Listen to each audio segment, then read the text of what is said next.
नमस्कार दोस्तों, मैं आपका मित्र साथी BL प्रजापति मोटिवेशनल स्पीकर। आज विषय लेकर आया हूँ, फूफा जी क्यों हो जाते हैं नाराज। दोस्तों, कई बार हमने देखा है कि हमारे जब जब सोशल एक्टिविटी प्रोग्राम होते हैं ससुराल में, तो विशेषकर फूफा जी नाराज न हो जाए इसलिए पूरे ससुराल पक्ष उनका ध्यान भी रखते हैं। लेकिन कुछ न कुछ संभावना ऐसी रहती है कि लगभग 99% अधिकतर फूफा जी किसी न किसी बात को लेकर नाराज हो जाते हैं।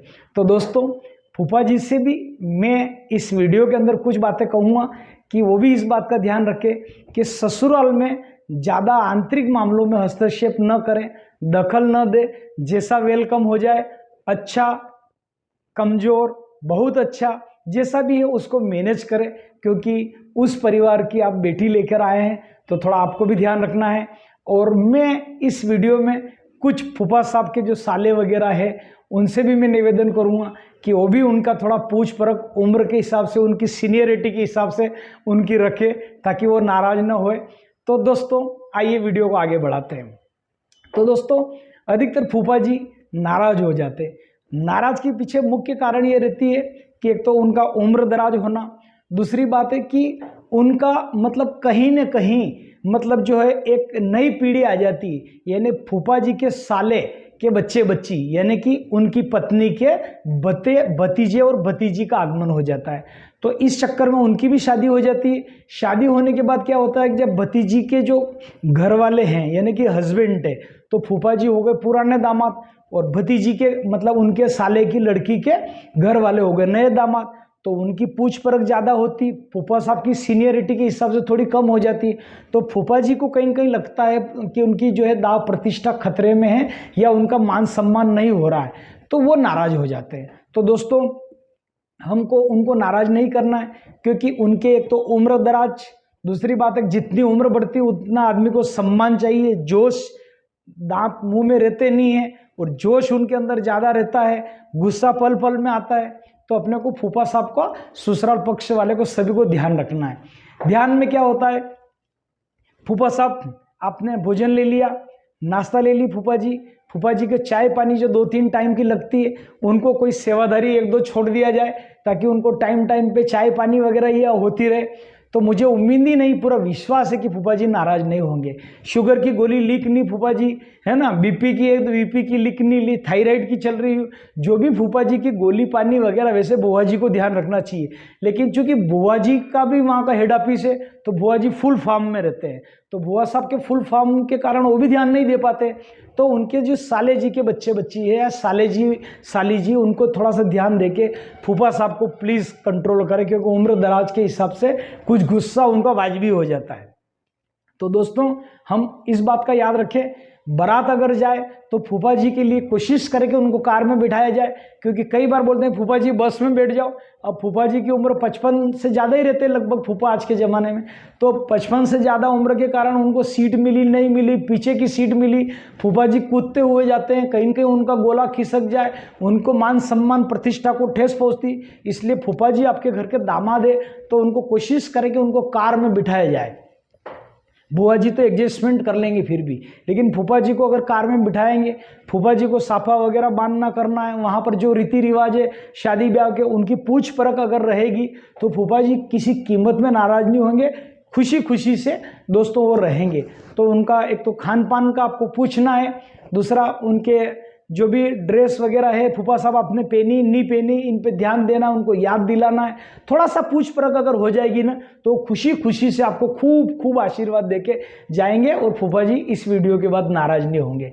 तो दोस्तों, आपको उनका दवाई पानी वगैरह का पूरा ध्यान रखना है, खान पान का ध्यान रखना है, उनका मतलब जो है सोने का बिस्तर वगैरह सब सेट करके रखना है, क्योंकि कई अतिथि आते हैं शादी ब्याह में, कई मेहमान आते हैं, तो उनके लिए थोड़ा सा अपने को ध्यान रखना है। कोई 1-2 बच्चे उनके पीछे छोड़ दिया जाए और बड़े लोग भी उनके पीछे थोड़े कवरेज करें। फ़ोटो वगैरह अगर जहाँ तक वीडियो शूटिंग वगैरह करें तो बुआ जी फूफा जी को एक हाथ 2 बार आगे कर ले। कई बार उनके फ़ोटो मतलब जो है सजने संवरने में किसी को टाइम नहीं मिलता, क्योंकि शादी ब्याह में मैं कैसी लग रही हूँ, मैं कैसी लग रही हूँ, देख मेरी तरफ देख, देख मेरे तरफ देख। इस चक्कर में क्या है, बुआ साहब को भूल जाते हैं, फूफा जी को भी कई लोग भूल जाते हैं, तो वो अपना मुंह बना के घूमते रहते हैं। तो उसका तुरंत पता करें कि मुंह क्यों बना इनका, और कारणों को पता करके उनका मुंह मतलब जो है तुरंत वो कम कर दिया जाए, उनको खुश किया जाए कि किस कारण से इनका मुंह बना है फूफा जी का। तो इस बात का आप ध्यान रखें, उनको वीडियो शूटिंग वगैरह में कहीं भी हो तो थोड़ा सा आगे कर ले। ये आप इस बात का ध्यान रखेंगे दोस्तों, तो आपके फूफा जी नाराज नहीं होंगे। दूसरा, फूफा जी को भी अब मैं थोड़ा सा चाहूँगा कि जो ससुराल पक्ष के जो आंतरिक मामले हैं उनके अंदर ज़्यादा हस्तक्षेप न करें। कैसी रसोई बनी, क्या बना, मैंने तो इस रसोई का बोला था, उन्होंने मेरी बात क्यों न मानी, प्रतिष्ठा का विषय न बनाएं, क्योंकि सभी का अपना अपना बजट होता है, अपने अपने हिसाब से चलते हैं। तो आप अनावश्यक आपके साले जी के ऊपर ज़्यादा लोड न पड़ जाए, आपके ससुर जी के ऊपर ज़्यादा लोड न पड़े, इस बात का आप ध्यान रखें। और उनको कोई ऐसा महंगी सलाह न दे, वो अपने बजट से काम कर रहे हैं तो आपका फ़र्ज बनेगा उनका बजट और कम कैसे लगे, और आप उचित देखभाल करके, क्योंकि आपकी सीनियरिटी भी वहाँ पे, यदि आप उस परिवार का 2 पैसा बचाएंगे तो आपकी पूछ परख ज़्यादा होगी और सब दूर पूछेंगे फूफा जी के कारण हमारे 2 लाख रुपए शादी में कम लगे, फूफा जी के कारण हमारे 4 लाख रुपए शादी में कम लगे। तो आपको इस बात का थोड़ा सा ध्यान रखना है, और थोड़ा आंतरिक मामलों में उनका खान पान, रसोई को लेकर या उनके घर में क्या मेंटेन हो रहा है, इस पर ज़्यादा आपको फोकस न करना, ज़्यादा मतलब अड़ी नहीं लगाना किसी बात को लेके। इस बात का यदि फूफा जी ध्यान रहेंगे तो उनको ज़्यादा सम्मान मिलेगा।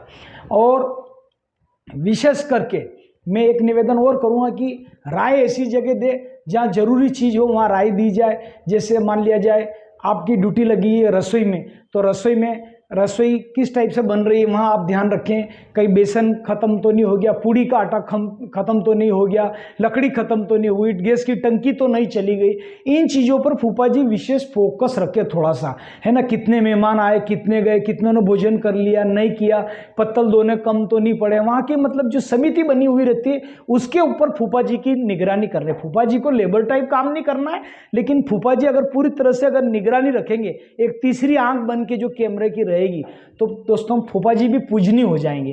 क्योंकि कई बार क्या होता है कि लोग, आपने देखा होगा कि 100 में से 50 मेहमान ऐसा आएंगे, पूड़ी लेके निकल गए, लो पूड़ी पूड़ी पूड़ी, सेव सेव सेव, अब परोस गरीम लग गए। अरे पूड़ी का प्रोडक्ट कहाँ से हो रहा है, सेव जहाँ से निर्मित हो रही है उस जगह भी तो देखो कि तेल खत्म तो नहीं हो गया है, बेसन है कि नहीं है। इन चीज़ों में यदि फूफा जी ध्यान रखे, कहाँ से सामान लाते हैं, कहाँ लाते हैं, और फूफा जी कभी अपनी जेब का भी पैसा लगा भी दे तो दोस्तों वो सब आ जाता है, ऐसी कोई दिक्कत वाली बात नहीं है। तो थोड़ा सा इस बात का ध्यान रखे, फूफा जी जो खर्चा करे वो नोट कर ले, क्योंकि शादी ब्याह के बाद पूछते हैं अक्सर साले वगैरह, ससुर जी के, दामाद जी आपका लगा क्या, आपने कहाँ कहाँ दिया, तो उस टाइप में बता देना चाहिए। तो देखो आपके भी 4 चांद लग जाएंगे, आपकी पूछ परख भी रहेंगे, नए दामाद की जो उनके आपके साले जी के लड़के लड़की जो भी नए दामाद आए उनकी भी रहेगी और आपकी भी रहेगी, आपकी सीनियरिटी कायम रहेगी। तो ऐसी कोई बात नहीं रहेगी, नाराज़गी मिलजुल का ये हल करेंगे। तो दोस्तों ये मैंने थोड़ा सा आपको वीडियो बताया। वीडियो आपको कैसा लगा दोस्तों, इसको लाइक करें, शेयर करें, और इसको दोस्तों आगे आप अधिक से अधिक मतलब इसको फॉरवर्ड करें। तो दोस्तों आज के लिए इतना ही, पुनः नए वीडियो के साथ मिलते हैं, तब तक के लिए अनुमति।